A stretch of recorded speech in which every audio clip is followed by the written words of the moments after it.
Alright, hello folks. Once again, I have asked you for your opinion on what video I should be doing next. I keep looking over old videos and deciding that my perspectives have changed. I know more about anything that we're talking about, after a certain amount of time. And I think it's very, very, very good to re-examine what you said in the past and maybe add to it if there's more context and more cool stuff that you get to say about a topic that you love so much. And any of you who know my channel will know how much I love writing in 40k, in making sure that you're expanding your horizons, and making sure that you're creating stuff that goes into this thing that we love to really express yourself in this hobby that we love so much. I asked you all whether I should revisit this video of how to create your own Space Marine chapter, and the vast majority of you, upwards of 89 to 90% of you, said you would like to see that, so here it is. But I also have to say that this video isn't just applicable to people who want to create their own Space Marine chapter. It will also be applicable to people who just want to write in 40k in general, because all of the advice I give can be extrapolated for anybody. Eldar players, Imperial Guard players, whatever you want, it will be able to be used by you too. So don't just click off the video because you see a Space Marine. I know a lot of you Xenos players, I know what a lot of you are like. Just don't know. Hold your horses. Hold your horses. We will get into some good advice, hopefully, that you can take with you, and you can use it to make your writing better, or to make sure that, when you write your own things in 40k, that they read like they do when they're in a codex. Wouldn't that be cool? So, how to create your Space Marine chapter, or your custom Space Marine chapter. I need to be real here first, though. Creating your own Warhammer 40,000 lore is the best part about being in this hobby. Forget the game itself, forget painting and converting models, forget the wider community and the friends you make in it. The best part about Warhammer 40,000 is what it does to your creative brain. That part of your brain that fires with possibilities when you are confronted with a vast tapestry like Warhammer 40,000's grimdark setting.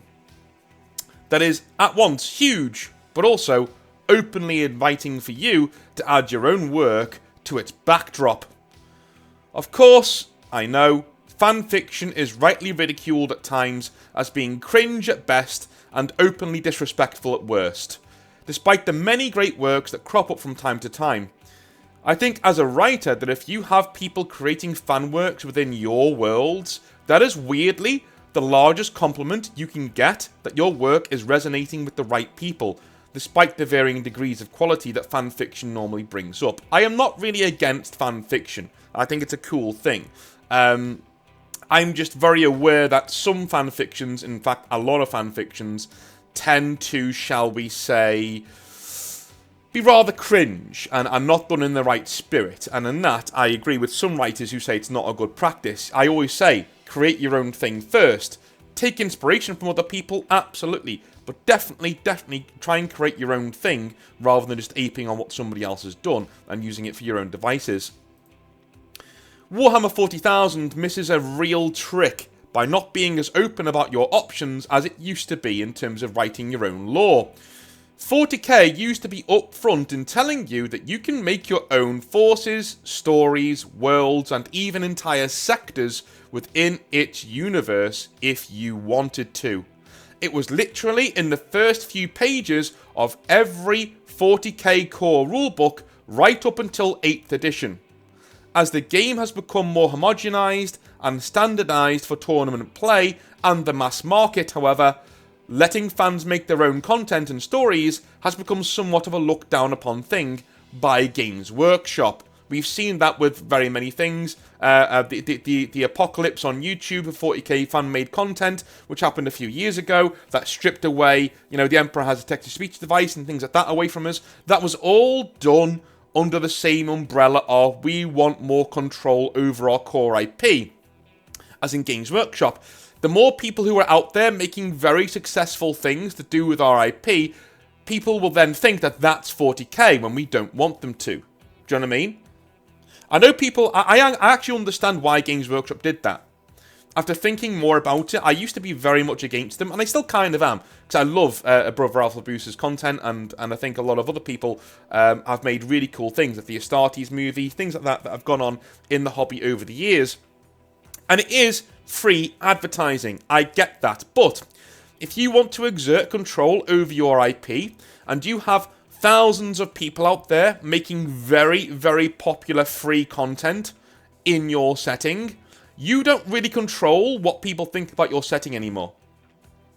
Do you know what I mean? It's kind of like if Tolkien had Lord of the Rings and Middle-earth, right? He is the authority on his own setting, right? Well, imagine if there were thousands of writers writing short stories and novels and YouTube videos and God knows what else based in Middle-earth that have just as much authority over the setting that Tolkien does. Wouldn't you think the message of Middle-earth would get lost in the confusion somewhere? Wouldn't you think that some people would think that Middle-earth is one thing when a load of other people would think it's another? It would lead to a confused message, wouldn't it, right? I can boil it down into one simple question. How are Games Workshop supposed to market their hobby to little Timmy when you won't stop writing stories with the Demonculabra in them, right? They can't, can they? They wanted to control their own space, and to a degree, I see where they're coming from there. As much as I love Brother Alpha Booster's work, and I really wish that certain people were allowed to be left alone to just, give 40k loads of cool free content, I see why Games Workshop came to that decision of just cutting it off at the knees. I can see why they did it. I don't agree, but I understand, right? This is why I urge you to do two things with your Warhammer 40,000 writing. Not just Space Marine writing, Warhammer 40k writing in general. Two things. The first one, completely ignore what Games Workshop adds to the setting if you don't feel it is conducive to your vision and your work. Now, bear with me. This is not to say you should break the rules of the setting as it stands. No. Just avoid stepping on toes if you can. For instance, if you are writing about the Adeptus Custodes and you don't like the Femstodes idea, ignore it. That's what I mean. I don't mean suddenly make Space Marines female. I don't mean make all of the Chaos Gods actually understandable and nice people. No, I don't mean that. What I mean is, if there are parts that Games Workshop have added to the setting over the years that you think are just not very well done, write around them. Just write around them and don't acknowledge them. Games Workshop do it all the time. You saying you can't, Number two, and this is the more important of the two, most of the video will be dedicated to this. Keep things vague. There is more skill to a writer getting an idea across whilst being vague about it than there is that writer just telling you exactly what's happening. A lot more. It's a lot harder to do. Warhammer 40,000 almost never gives the reader a complete story or breakdown of a concept or force. This is to preserve their mystique, but to also give the reader wiggle room to make their own interpretation of what's being described. That's the most important part. Never, ever, ever tell your audience what's going on. In 40k, show them what's going on. I kind of hate that. It's overused, right? Like, show, don't tell. Every writing seminar you go to will tell you the same thing. But what they mean is, right, what they mean by show, don't tell is 40k's a prime example, okay? Keep things vague. Describe what your chapter or force does, right? Describe certain things that have been happening to them in the past that hint to what maybe their true origins are and what their true motives are. But don't tell the reader straight up, black and white, what is going on. You will lose them. A video game series that I know most of you like that does this very well and is on the very far side of this is Dark Souls.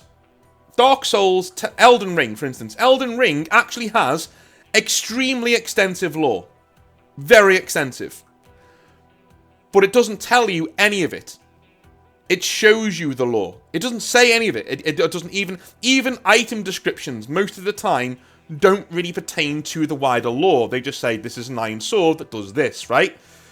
Elden Ring shows you the lore. You see dead gods lying in the floor. You see sleeping dragons. You see a massive Erd tree that is critically wounded and bleeding all over the place in the middle of the map, right? It shows you the lore and lets you make your own idea up yourself. Now, for me, Elden Ring and Dark Souls as a whole goes too far in the direction of, you know, show. Do you know what I mean? Because it's so vague, it's hard to get into. It's hard to even get a footing in. The true good writer out there will let the reader get a footing in his fiction or her fiction without telling them what's going on, right? They give you just enough purchase to sink your teeth into, and then they show you the lore. They don't tell you what it is, they show you it. Imagine Elden Ring with more context for certain things to allow you to get started in understanding just what the hell is going on. That would be the ideal setting for me. That would be a perfectly written setting. Now, I'm not saying it's a bad setting. Like, From Software did exactly what they wanted to do with that. It was their vision. That's what they wanted to do, and I think they succeeded in doing it. And it's a very, very, very good example of a setting showing you and telling you nothing, right? But it's still niche. It's not gonna really get ingrained with the amount of people that they want to, right? And From Software are fine with that. It sold well enough. It did very well for them, and that's it, right? But what we want in our Warhammer 40,000 setting and in our custom chapter, in our custom Xenos, wherever we're doing, right? What we want to be able to do is have other people who are into Warhammer 40,000 read our work and go, wow, I want to collect this. That's what you want them to think. I want to collect this army. If you just tell people what an army is, in black and white terms, they are not going to want to collect your army. Because they've got no wiggle room. They've got no ownership of it. Always, always, always write your lore as if you are trying to get somebody else to write the rest of it for you. Does that mean be lazy? No. No, the opposite, actually. It means you have to actually exercise your writing chops to create really cool lore that leaves enough wiggle room, enough space for other people to come in and make armies of their own using using that seed that you've planted. They can now come along and sprinkle some water on it and grow it in whichever way they want, right? It also handily sidesteps breaking the established lore in other areas, and that's maybe the most important part of keeping things vague. It allows you to absolutely, if you've got an idea that kind of rubs up against certain parts of 40k awkwardly, you can make it vague and let people come to their own conclusions. You will get away with a lot more by doing that in 40k than you will just telling people about that. I'm going to use my current project as an example. My current project is a Space Marine chapter called The Emperor's Wolves, right? And I quite like the idea that these dudes are essentially World Eaters successors, right? They are World Eaters successors, and that's what they are. But I can't just tell you that. I heavily, heavily hint that this is what they are. Absolutely. I heavily show you that, yes, their chapter symbol is very much like the Warhounds from back in the day. You know, that they are very rage-based. They don't have any butcher's nails, but they are very rage-based. They are psychers to a man, but they hate the fact that they are psychers, and they actually hide their powers and do practices that dull down their own psychic powers. They drug themselves to make sure that they don't really have any sort of, psychic beacon going off in their heads and things like that. Why are they all psychers? Because the only people who couldn't get the Butcher's Nails in the Warhounds Legion were psychers. So all this is linking in together, right? But I'm giving you all the building blocks to make the assumption that they're World Eater successors on your own. You get rewarded for knowing the wider lore. They're extremely obsessive about keeping secrets, and only the chaplains and the chapter master of the chapter know the true shame of the chapter, that they were World Eater's successors. They don't really know why Corner's always after them. They don't really know why the number 8 gives them a headache. And they don't know why Khan and Angron keep turning up and, you know, pushing their can I say it yet? Yeah. They don't know why Khan and Angron keep turning up to push their shit in, right? But it keeps happening. I give you all the tools as the reader to make the assumption yourself, wait, are these guys World Eater successors? Wow, that's cool, right? I give you all of the building blocks to come to that conclusion on your own, and I never ever tell you that they are World Eater successors. Ever. I don't say it ever. I heavily hint at it, but I never say it. It's up to you to find that. You get ownership of that. You go, I think they're World Eater successors, right? That gives you that's the true mark of 40k good writing. If you can look at somebody like the Blood Ravens, yeah? Or somebody like that, and you can say, oh, I think they're Thousand Sun successors. Great. You coming to that conclusion means you have some sort of ownership, mentally, of that faction. It's now kind of yours. You came to that conclusion on your own, so you'll always have that nice memory of them in your head. That is exactly how 40k lore is supposed to be written. Let's talk about vagueness for a minute a little bit more, and why it is your greatest tool for creating your own faction in 40k, not just Space Marines. It is an implicit agreement and hint by Games Workshop to allow you to fill in the gaps and create something new in their lore. Think about a famous faction in 40k, Space Marines, right? Like the Carcharodons. Extremely famous. How much lore do we actually know about them for all of the art and coverage that they get? Just think about it for a minute. A little mental exercise. Think about it. How much do you actually know about the Carcharodons? I'm sure you can picture them in your head now, right? You think you know a lot about them. I've done the research, dude. I've read the books. I'm going to tell you how much. Remember, this is a faction with a few novels behind them at this point. But what do we know about them for sure? We know 5 things, in my opinion, about the Carcharodons, for sure. Number 1. They have a dark grey and shark-like visage and fighting style. Their culture has some Polynesian influences and is based on the lore of the open sea, especially the Pacific, right? Think shark tooth necklaces and the like, things like that. Number 2, they are focused on close combat and are utterly ruthless in Void War.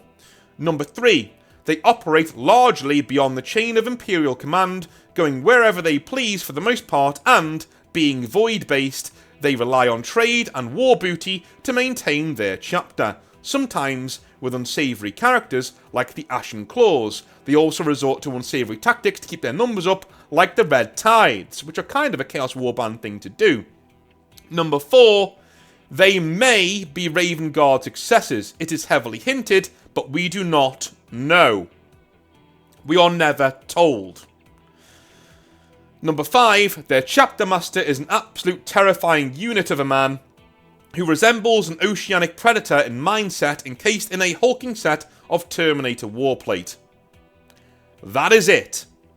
That's it. That is the concrete knowledge that we know of the Carcharodons. For several lore transcripts and codexes that they are mentioned in, chapter-approved articles that they are given over to them, and 2 full-length novels, this is still all we know of the Carcharodons for sure. This is how Warhammer 40,000 gives you so little to concretely go on. It is a setting of feelings and vibes rather than concrete statements.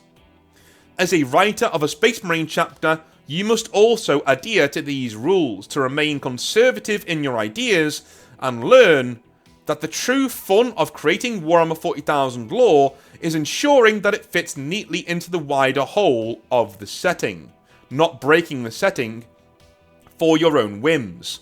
Hello, Space Wolves. So what did I do wrong in the past? Why have I come to this whole thing here? Well, I used to do this, right? The reason why, a lot of people ask me, they say, North, why have you changed your Space Marine chapter so many times? My answer to that is, I haven't. I haven't. I have several projects that I work on. The Void Talons being one, the Astral Blades being another, right? Steel Wardens being another, right? These are all Space Marine chapters that I think are cool, and they're different in some way. The only similarity between the Emperor's Wolves and the Void Talons is that they're both World Eater successors, right? Because I like that idea being taken in two different directions. But my older chapters, when I read them now, do break a lot of rules. You know, they break a lot of rules. The main one being, I don't keep it as vague as I should. Okay? I literally had a chapter master for one of these chapters that was a clone of Angron. Literally. Right? I took him out because I thought this just doesn't work. Right? I can't make this work. I can't make it work. Can't fit it in. Here's the thing. I fit it into the Emperor's Wolves though, because I learned. I learned how to do it. Right? In my mind, I know the chapter master of the Emperor's Wolves is an Angron clone. In my mind, I know that. But what lore do I give you about this guy? Well, he was found in a gestation pod. Yeah? He grew very, very, very quickly from that pod and was watched over by a custodian. Literally, an Adeptus Custodes, right? Watched over this guy as he grew. So this guy and this Custodes have a weird father-son sort of relationship. They've wandered the wastelands of this world that they were on, right?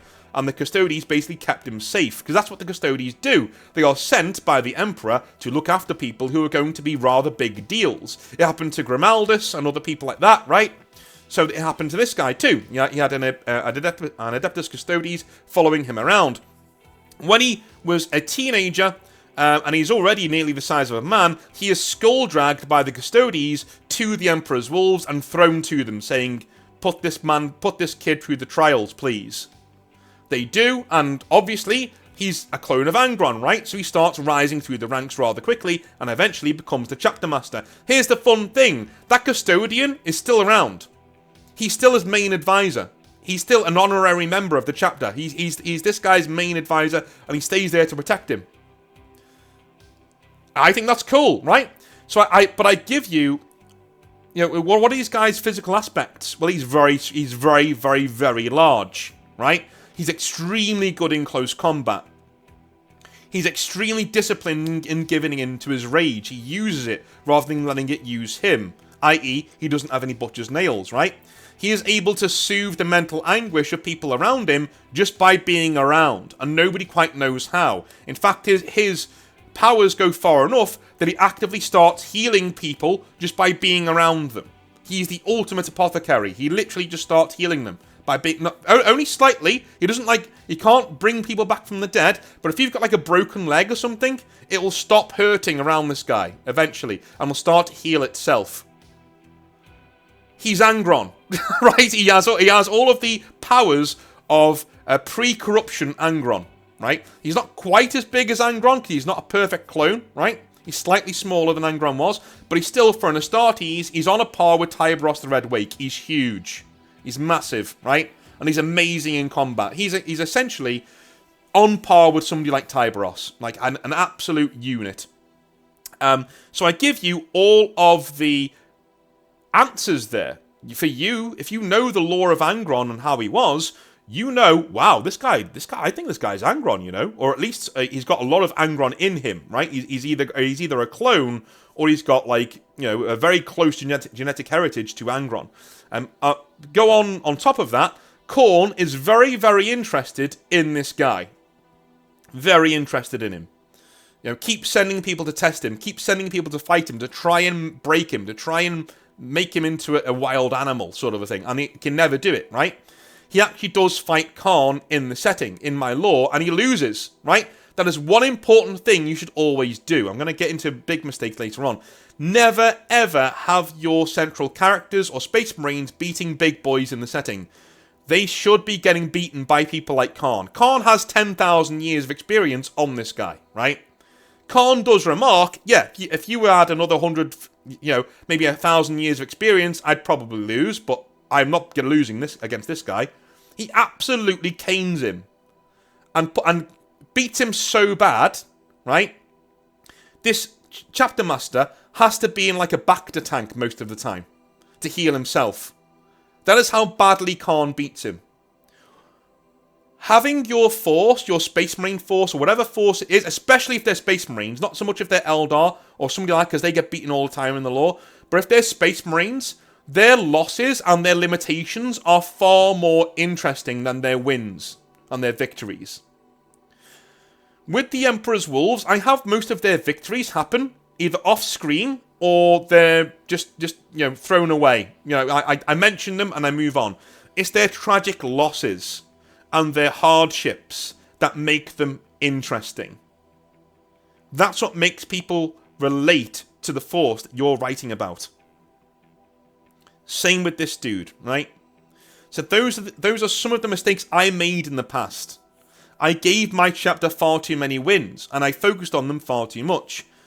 I focused on not breaking the law, but I injected things that just didn't work, right? At one stage, one of my Space Marine chapters were all psychic blanks, because I thought that was a really cool concept, and it is. It is a cool concept, but it doesn't work in the wider lore. Anybody who knows the lore would read it and go, this seems a bit overpowered, right? Because, again, if you've got an entire chapter of psychic blanks, what do? Demons can't see them. They are better demon hunters than Grey Knights, dude. You can't have that. Sorry, I'm taking your toy away. I had to rework. I had to go all the way back, and start all over again. I had to gut that entire thing and start again. And you know what? It was such an empowering, enriching experience to do so, to figure out how this Space Marine chapter fits into the wider lore, and how I can make it fit in very elegantly. And if you keep things vague, it basically means that when you try and slot it in, its edges aren't sharp. It's malleable. It can go straight into Warhammer 40k lore, and nobody bats an eyelid. You can have your Angron clone. You can have your World Eater successor Space Marines. You can have that. Absolutely. You can have that. As long as you keep it vague and you're respectful, you can have it. Alright. So, what should you explore in terms of your chapter, right? Well, number one, we need to know its combat doctrines. We need to know what it's good at and why. I would normally do this by shaping your chapter to be that. Yeah? So, what are the Emperor's Wolves good at, for example? Well, they're good at assassination, and they're good at killing fellow Astartes. That's the two things that they're really good at. They're really good at those two things. So, I've made sure that in the lore, they have a lot of power weapons. A hell of a lot. Power swords. Plasma. Anything that can chew through power armor, basically. Yeah, they've got a lot of those things in their arsenal. They don't have a lot of flamer weaponry because it's not very good against Space Marines. Yeah?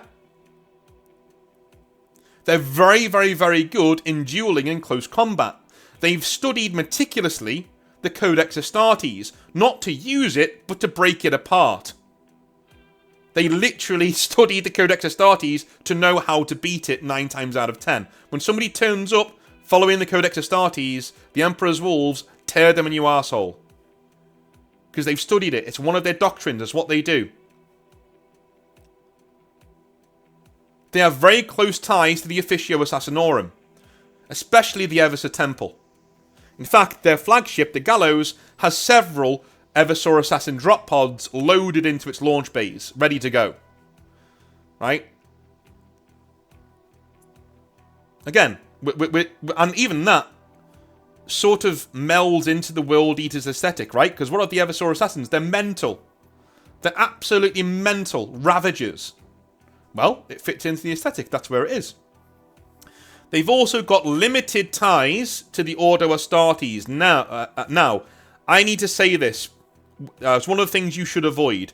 Avoid using the Inquisition for the most part, because it's going to tempt you to do things with your Space Marine chapter that shouldn't be allowed, and then you just hand wave it and go, yeah, well, the Inquisition like them, so they get away with it. No, right? The only reason I use the Inquisition is because the Ordo Astartes are a tiny Ordo. Very small. They've only got about 60 Inquisitors. That's it. They're not very powerful. They have inquisitorial powers, yes, sure they do. But that's it, that's all they have. And what they do is they watch Space Marine chapters for signs that they are going rogue. And then they send in forces to bring them into line. And so it fits in with my lore too perfectly for me not to use, right? In fact, I say in the lore that fully half of that Ordo is on the gallows. They treat it as a sort of unofficial headquarters, you know? And they're the ones who feed the Emperor's Wolves their information. That this chapter over here needs dealing with, this chapter over here needs dealing with, this one over here needs threatening, so don't deal with them just yet, just accompany me, so I can go and tell them to get their shit in order. That kind of thing. That's where we are with them. Now, the Ordo Astartes are not powerful enough to give the Emperor's Wolves carte blanche to do whatever they want. They're a very small Ordo. But when they turn up, people need to listen to them, right? And they can open a lot of doors for the Emperor's Wolves that would be closed otherwise. But it doesn't mean they can get away with anything. Unlike the Ordo Malleus, or Malleus, sorry, or Hereticus, or Xenos, those are very, very, very large Ordos that could let your chapter get away with a vast amount if they wanted to, which is why you shouldn't really use them. Also, they already have Chamber Militants. What are you going to do? Be a better Chamber Militant for the Ordo Malleus than the Grey Knights? I don't think so, right? So make sure you don't really use the Inquisition, or if you do, you use one of the minor Ordos because it makes sense. Not because you want to have an excuse to do whatever you want with your lore, right? Cool. The culture of your chapter should also have a huge thing in terms of importance. And this is the harder one for me because you need to decide what your chapter is. Are they void-based? You know? Are they Eternal Crusaders? Are they in space? If so, you know, how do they go about that? Do they have different cultures for different ships? Are they more piratical? Are they more fleet-based in terms of having very close ties to the Navis Imperialis, the Imperial Navy? Do they have their own world? If they do have their own world, what kind of a world is it? Is it a feudal world? Are they mostly knights? Do they come from knightly houses? Is it a hive world? Are they hive world gangers who are press-slaved into being Space Marines? You tell me. Is it a death world like Katachan, where most of them are fighting massive monsters, and that's how they become Space Marines, kind of like the Dark Angels used to be, and how the Space Wolves currently are? You let the reader know what your chapter is by giving them the wider culture and context of what's going on the world that they came from. It is an imperative thing to use to make sure that your people reading your lore know what your chapter is all about and what it's good at and why. Okay, so we've talked about some things that you should avoid. The other thing is breaking imperial norms. So, do not ally your Space Marine chapter with the Xenos, for instance. Don't do it. I know Games Workshop did it with the Necrons and Blood Angels once, but even they've said on the record that shouldn't really be a thing. Don't do it. Treat 40k with respect. The Imperium is not a place we can go around fornicating and getting involved with aliens. It isn't. No matter how many memes you've seen of Gilliman and Yvraine, that is not real. Right? That is not real. That never happened in the lore. Stop getting your lore from memes. Stop being a moron. Right? That didn't happen. Sorry to say. Right? Eldar girls don't like you. Eldar girls see even Space Marines as not even subhuman, because they're not human, but sub-Eldar. They are animals. You are monkeys to them. You know? A Primarch may be an advanced monkey, but it's still a very weird, large-looking monkey. If you played Rogue Trader, right, you can romance the Eldar in Rogue Trader, but she won't get involved physically with the Rogue Trader. She will get involved spiritually, yeah, sure. Right? You're kind of like best friends with a more romantic slant to it. But she won't touch you because she finds you revolting. She tells you, you're revolting to me. I don't want you anywhere near me. You stink. I have a great fondness for your soul. Your soul is very beautiful, right? But they can't have sex with your soul. Do you know what I'm saying? Don't do that. Don't be a degenerate. It doesn't work, right? Your Space Marines can't be best friends with Xenos. There are certain rules within 40k you need to adhere to and respect. The Imperium is not a place that is made up largely of good people who are open-minded. I can't believe I have to say that, but there we are. Breaking the size of your chapter with no justification. This is a huge one. I've seen so many homebrew Space Marine chapters that have like 5 to 10,000 Marines. No. No, you literally cannot do that. You literally cannot do that. Even the Black Templars get around it with a grey area, and these guys were literally born from Sigismund. Are you telling me that your Space Marine chapter master was as good as Sigismund? Because if you are, you're wrong. Right? No, you cannot do that. It's literally... I hate to say it, but you cannot do that. That was a second founding chapter. A very famous second founding chapter. And even then, they get lots of questions asked. And the only reason they can maintain their numbers is that they are completely fleet-based. They're always going around everywhere in the galaxy, putting fires out for the Imperium, and they've been doing so for 10,000 years. Do not write your Space Marine chapter to be that big. It doesn't work. Immediately, the reader starts to disattach themselves from your Space Marine chapter. It's not as cool as what you think it is. Try and avoid being one of the big boys. You can be just as interesting and cool with 500 Space Marines as you can be with 10,000. In fact, most of the most beloved, cool Space Marine chapters aren't very big. Look at your Lamenters, your Soul Drinkers, your Carcharodons. Right? These are beloved Space Marine chapters that people absolutely go head over heels for. Your Astral Knights from back in the day. Yeah? Very small Space Marine chapters. But they're loved. Absolutely loved. You don't need to break the back of 40k to fit in around here. The big chapters are the big chapters for a reason. Let them be the big chapters.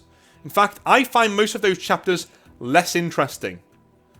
Because they've got less wiggle room to use them. What is the golden rule that I want to leave you with today? Here is the golden rule, alright? Always keep this in mind. If you take nothing else away from this video, keep this in mind when you're writing Warhammer 40,000 lore. Doesn't even matter if it's Space Marines or not. As soon as you feel you need to jury-rig something to make it work in the wider Warhammer 40,000 lore, you have already failed. Walk it back, gut it, and start again. If you feel that the idea you're working with needs justification, that you need to invent a MacGuffin to make it work, or you need to invent a weird thing to make it work, it doesn't work. I'm going to come back to the example that I had before of all of my Space Marines in a certain chapter being psychic blanks, right? I justified that by saying in the Horus Heresy they were fighting beside a lot of Sisters of Silence, and so many Sisters of Silence being killed right next to them basically gave such a backlash that they developed the pariah gene within their gene seed, right? Technically, if I was writing for Games Workshop, I could get away with that, technically. But here's the thing, I'm not writing for Games Workshop. And I don't have the same license to do with the lore as I please, nor should I. The fun is working within the constraints. I try to invent a MacGuffin event there to make my thing work. And only after sitting down and really thinking about it in the shower a few times, did I come to the actual realization of, no, hang on, this just doesn't work, dude. I need to walk this back and cut it out completely. It just doesn't work. If I have to justify it by injecting something like this into the lore that may or may not work, we don't know that's how it works when so many Sisters of Silence die in one place. We don't know how it works. I just invented that, right? And if I'm inventing things to make sure that I can have my cake and eat it, I shouldn't have my cake. I should walk it back and start again. Yeah? Make it more vague. The way that I solved that issue with the other chapter is that I made them be so ingrained with the Emperor as a god ethos, right? That they believe it to such an extent that they're basically Space Marine orcs, right? They believe it, so it happens. They believe it to such a degree that the Emperor backs them up that it happens. That, you know, that they can actually resist psychic powers quite well. Not as good as Grey Knights or other people like that, no. But it is still something that they can do. Like they're very, very, very good at denying the witch. That's it. Good. I've taken the same idea. I've trimmed down all of the rough edges. I've made it work in the lore, and I've re-injected it back into my chapter. I will read that again. As soon as you feel you need to jury-rig something to make it work in the wider Warhammer 40,000 lore, you have already failed. Walk it back, gut it, and start again. Alright? So, that is how I go about writing my custom Space Marine chapters and my custom lore in Warhammer 40,000, right? I've not sold any of this because it's illegal, but I have given it away to people in the past because they've thought it's pretty cool, and that's awesome, right? So I am coming from a place of a person who's had their lore read by other hobbyists and they like what I've written. I'm not an expert. I'm not somebody who, you know, is absolutely at the top of his game. I don't work for Games Workshop as a writer, but I have had a lot of other hobbyists read my work and say, that's brilliant. Can I use that for my own chapter? Can I be a successor of your chapter? I've had that so many times. Can my chapter be a successor of yours? And my answer is always, of course you can, sir. Off you go.